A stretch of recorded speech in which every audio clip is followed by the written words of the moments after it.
programang ito ay rated SPG. Striktong patnubay at gabay ng magulang ang kailangan. Maaaring may masiselang tema, lengguwahe, karahasan, sexual, horror o droga na hindi angkop sa mga bata.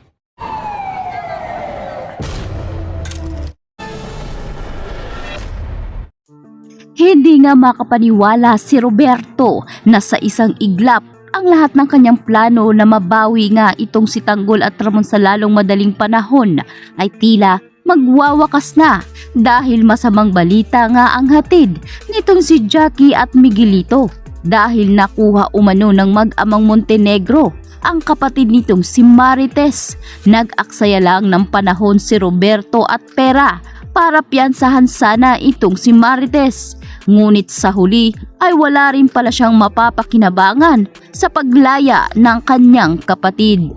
Sa kabilang banda, itong si Rigor dahil sa kanyang kapalpakan ay nagawa pa ngang isisi ito sa iba. Sa pag-uwi nga nila sa presinto, nakatikim nga ng sampal di gulat ang isa sa kanyang mga tauhan na kung saan inalmahan naman ito ni Hector Victorino at Mendoza dahil police brutality nga raw ang ginagawa nitong si Rigor. Ang pananakit sa kanyang kapwa ay hindi umano ito tama sa bata. Ngunit sadyang sumasayad na sa lupa ang mga sungay ni Rigor. Lumaki na rin ang ulo nito dahil siya umano ang hepe ng presinto kung kaya't dapat umano siyang igalang. Kaya hindi nagustuhan ni Lieutenant Hector ang mga bitawang salita ni Dimagiba. Tinanong tuloy ni Hector ang kanilang hepe kung sino nga ba ang hepe ng naturang presinto. Dapat umano si Rigor ang mamumuno sa naturang misyon, ngunit tila nag-bypass nga itong si Rigor ni hindi nga raw alam ng kanilang mga kasamahan na nagsagawa siya ng operasyon. Kaya sa pagkakataong ito ay agad ngang bumalik si Rigor sa kanyang opisina.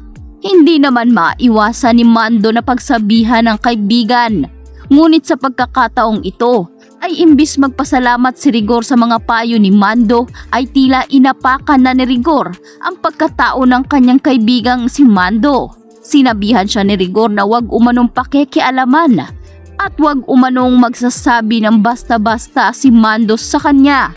Lalo't pagdating sa presinto ay hepe umano ang dapat na tingin ni Mando sa kanya. Kaya wala ring nagawa itong si Mando kundi umalis na lamang. Na tila ba masyado nang nabubulag si Rigor sa kanyang posisyon sa naturang presinto. Habang itong si Mauro naman ay tuwang-tuwa nga itong umuwi sa kanila. Magandang balita ang hatid niya at ang mas mainam pa dito ay nakakuha rin siya ng pera na paimbabayad niya nga sa hospital bill na nangyari nga dito kay Dimples. Sa pagkakataong ito ay may bagong trabaho na rin si Mauro. Kaya naman yan ang ating sabay-sabay na pakakatutukan dahil siguradong ipapatawag nga ni Vice Mayor Roberto itong si Rigor Dimagiba.